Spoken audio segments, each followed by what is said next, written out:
அனைவருக்கும் வணக்கம். பண்ணாரி அம்மன் ஆஸ்ட்ரோ தளத்தின் வாயிலாக உங்களை தொடர்பு கொள்வதில் மகிழ்ச்சி.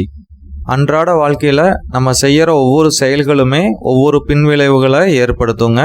நல்ல காரியங்களை செய்யும்போது நல்ல பலன்களை நமக்கு கொடுக்குங்க. தவறான செயல்கள் செய்யும்போது மோசமான பலன்கள் தாங்க நமக்கு கிடைக்கும். வாஸ்து சாஸ்திரப்படி வீட்டுக்குள்ளே நம்ம செய்யக்கூடாத 4 தவறுகளை பற்றி பார்க்க போகிறோங்க. இதெல்லாமே மிக முக்கியமாக கடைபிடிக்க வேண்டியதுங்க. இல்லைன்னா பொருளாதாரத்தில் சிக்கல்கள் ஏற்படுத்துங்க. உடல் ஆரோக்கியம் குறைபாடு கண்டிப்பாக ஏற்படுத்துங்க. குடும்பத்தில் மகிழ்ச்சியின்மையை உருவாக்குங்க. இதுபோல் நிறையா கெடுதல்களை நம்ம எண்ணி பார்க்க முடியாத அளவுக்கு கெடுதல்களை இந்த சாதாரண சின்ன விஷயங்களே கொடுக்கறக்கு வல்லமை பெற்றதுங்க. அதனால் இந்த மாதிரி சின்ன சின்ன தவறுகள் செய்யாது இருக்கிறது நல்ல மேன்மையை உங்களுக்கு கொடுக்குங்க. இந்த பதிவில் ஈசானிய மூலையில், அதாவது வடகிழக்கு மூலையில் செய்யக்கூடாத 4 செயல்கள் என்னங்கிறத பார்க்கலாங்க.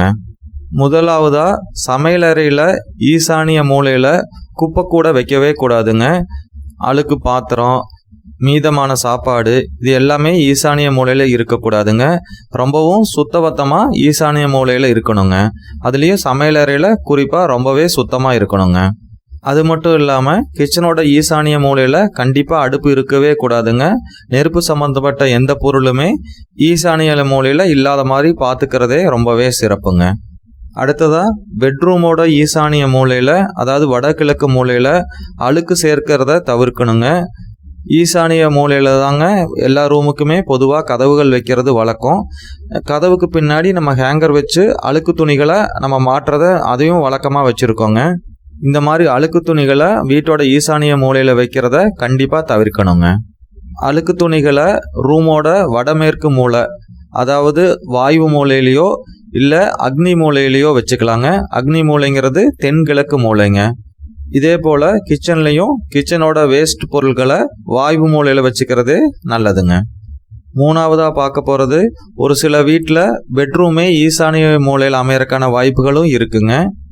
அந்த மாதிரி ஈசானிய மூலையில் அமைஞ்ச பெட்ரூமில் காத்தோட்டமாக இருக்கிற மாதிரி ஜன்னல்களெல்லாம் கண்டிப்பாக திறந்து வச்சுக்கணுங்க. அந்த ரூமை ஸ்டோர் ரூமாக யூஸ் பண்ணுறன்னு பழைய பொருள்களையோ இல்லை யூஸ் பண்ணாத பொருள்களையோ அந்த ரூமில் வச்சுக்கிறத கண்டிப்பாக தவிர்க்கணுங்க. மிக முக்கியமானதாக, அந்த ரூமில் கண்டிப்பாக தாம்பத்தியம் வச்சுக்கவே கூடாதுங்க. ஈசானிய பகுதிங்கிறது நல்ல எனர்ஜி உள்ள புனிதமான இடங்க.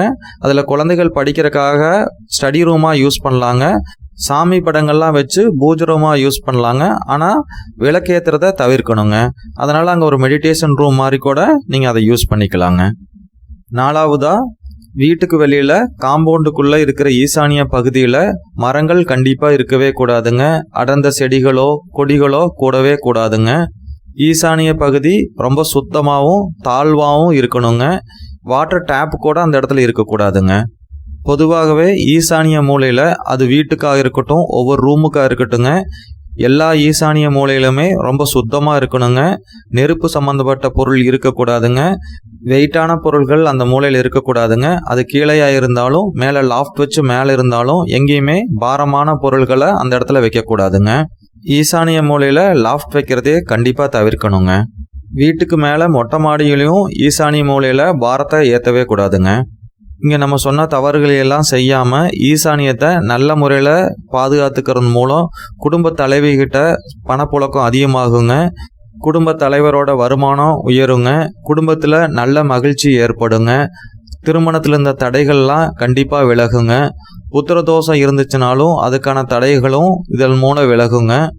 உடல் ஆரோக்கியம் மேம்படுங்க. வீட்டில் இருக்கிற பெரியவங்களோட உடல் ஆரோக்கியம் சீராக இருக்குங்க.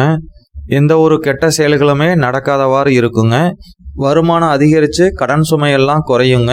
நல்ல காரியங்கள்லாம் தடைப்பட்டு இருந்ததுன்னா இதை செய்கிறதன் மூலம் தங்கு தடை இல்லாத நல்ல காரியங்கள்லாம் நடக்குங்க.